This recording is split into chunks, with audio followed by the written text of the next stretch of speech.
গ্রামটা খুব ছোট ছিল, এতটাই ছোট যে মানচিত্রে তার নাম নেই। কিন্তু কষ্টের হিসেবে করলে এই গ্রামটা অনেক বড়। মাটির রাস্তা, বর্ষায় হাঁটুসমান কাদা, শীতে ধুলো উড়ে চোখে পড়ত। সন্ধ্যা নামলেই আজানের ধ্বনি ভেসে আসত, আর সেই শব্দে যেন গ্রামের সব কষ্ট কিছুক্ষণের জন্য চুপ করে যেত।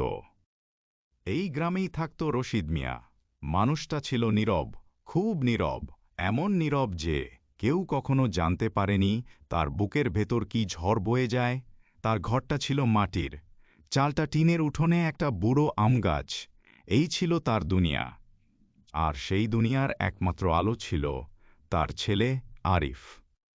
এক সময় রশিদ মিয়ার সংসার ছিল, স্ত্রী ছিল, হাসি ছিল, স্বপ্ন ছিল। কিন্তু সুখ খুব বেশি দিন গরিবের ঘরে থাকে না। আরিফ তখনও ঠিক করে কথা বলতে শেখেনি, শুধু আব্বা ডাকটা জানত। সেই রাতে আকাশে কালো মেঘ ছিল, বাতাস ভারী ছিল। রশিদ মিয়ার স্ত্রী বহুদিন অসুস্থ ছিল। সারা রাত সে তার হাত ধরে বসেছিল। ভোরের একটু আগে হাতটা হঠাৎ ঠান্ডা হয়ে গেল। রশিদ মিয়া ডাকল, আবার ডাকল, কোনো উত্তর এলো না। সে বুঝে গেল আল্লাহ আজ তার কাছ থেকে সব কিছু নিয়ে নিয়েছেন। সে কাঁদেনি, কারণ পাশে ছোট্ট আরিফ ঘুমাচ্ছিল। বাবারা কাঁদলে সন্তানদের ভয় লাগে, এই কথাটা সে খুব ভালো জানত। সেই দিন থেকে রশিদ মিয়ার জীবন বদলে গেল। সে আর শুধু বাবা রইল না, সেই মা হয়ে গেল। দিনে সে ছিল শক্ত, রাতে ভাঙা। দিনে সে কাজ করত, মুখ শক্ত রাখত, কারো সামনে কিছু বলত না। আর রাতে ছেলে ঘুমিয়ে পড়লে সে উঠোনে বসে আকাশের দিকে তাকিয়ে থাকত, কোনো শব্দ করত না। কষ্টের কান্না শব্দ করলে লজ্জা পায়, এই শিক্ষা সে জীবন থেকেই শিখেছিল। ভোর মানেই তার জন্য যুদ্ধ। আজানের আগেই ঘুম ভাঙত, ফাটা লুঙ্গি, পুরনো শার্ট পরে সে বেরিয়ে যেত কাজের খোঁজে। কখনো ধান কাটা, কখনো ইট টানা, কখনো কারো বাড়িতে মাটি খোঁড়া। অনেক দিন কাজ থাকত না, তবুও সে বাড়ি ফিরত না একেবারে খালি হাতে, যদি না নিজের পেটটা খালি রেখে। সে আধপেটা থাকত, যাতে আরিফ পেট ভরে খেতে পারে। তার জীবনের একমাত্র প্রতিজ্ঞা ছিল ছেলেটা যেন কষ্টটা বুঝে ওঠার আগেই বড় হয়ে যায়। আরিফ বড় হচ্ছিল ধীরে ধীরে। খুব শান্ত ছেলে ছিল, বেশি কিছু চাইত না, নতুন জামা না পেলেও কিছু বলত না। কিন্তু বই দেখলে তার চোখ জ্বলে উঠত। স্কুল থেকে ফিরে একদিন সে বাবাকে বলেছিল, আব্বা, আমি একদিন অনেক বড় হব।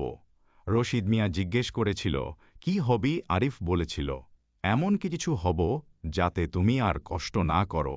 সেই রাতেই রশিদ মিয়া উঠোনে বসে চুপচাপ কেঁদেছিল, কারণ কিছু কথা বাবার বুক ফাটিয়ে দেয়, কিন্তু মুখে আনা যায় না।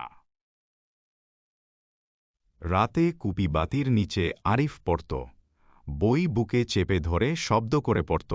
রশিদ মিয়া পাশে বসে থাকত। সে কোনো অক্ষর চিনত না, কিন্তু বুঝত এই বইয়ের পাতার ভেতরেই তার ছেলের ভবিষ্যৎ লুকিয়ে আছে। কখনো আরিফ পড়তে পড়তে ঘুমিয়ে পড়ত। রশিদ মিয়া ধীরে বইটা সরিয়ে কাঁথা ঢেকে দিত, আর মনে মনে বলত, আল্লাহ, আমার ঘুম কেড়ে নাও, আমার শক্তি কেড়ে নাও, কিন্তু ওর স্বপ্ন ভাঙো না। সন্ধ্যায় বাবা ছেলে মসজিদের উঠোনে বসত, বাতাস শান্ত থাকত। একদিন রশিদ মিয়া বলেছিল, বাবা, মানুষ কষ্টে বড় হয়, কিন্তু ভেঙে পড়লে শেষ হয়ে যায়। আরিফ জিজ্ঞেস করেছিল, আব্বা, তুমি ভাঙো না কেন? রশিদ মিয়া হালকা হেসে বলেছিল, কারণ তুই আছিস। 1 বছর খুব খারাপ গেল।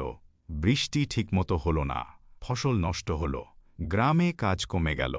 অনেক দিন ঘরে চাল ছিল না, তবুও রশিদ মিয়া আরিফের স্কুল বন্ধ করেনি। নিজের জুতো বিক্রি করে ছেলের বই কিনেছিল। সেই রাতে আরিফ বাবাকে জড়িয়ে ধরে বলেছিল, আব্বা, আমি আর পড়ব না, তুমি কষ্ট করো।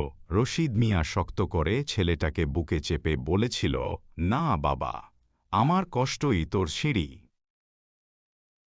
শীতটা ছিল খুব কড়া, রশিদ মিয়ার শরীর আর পারছিল না, তবুও সে কাজে গিয়েছিল, কারণ কাজ না করলে ভাত আসে না। রাতে ফিরে সে আর উঠতে পারেনি, জ্বর, কাঁপুনি, নিঃশ্বাস ভারী। আরিফ সারা রাত বাবার হাত ধরে বসেছিল। ভোরের আজানের সময় রশিদ মিয়া চোখ খুলে ধীরে বলেছিল, বাবা, আমি তোকে কিছু দিতে পারিনি, শুধু স্বপ্নটা ধরে রাখিস। তারপর তার হাতটা নিস্তেজ হয়ে গেল। আজ অনেক বছর পরে আরিফ বড় হয়েছে, সে শিক্ষক হয়েছে।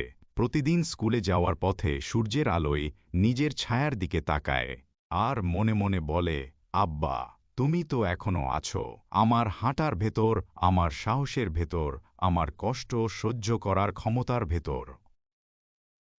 কিছু বাবা মরে না, তারা ছায়া হয়ে সন্তানের জীবন জুড়ে নিঃশব্দে হেঁটে বেড়ায়।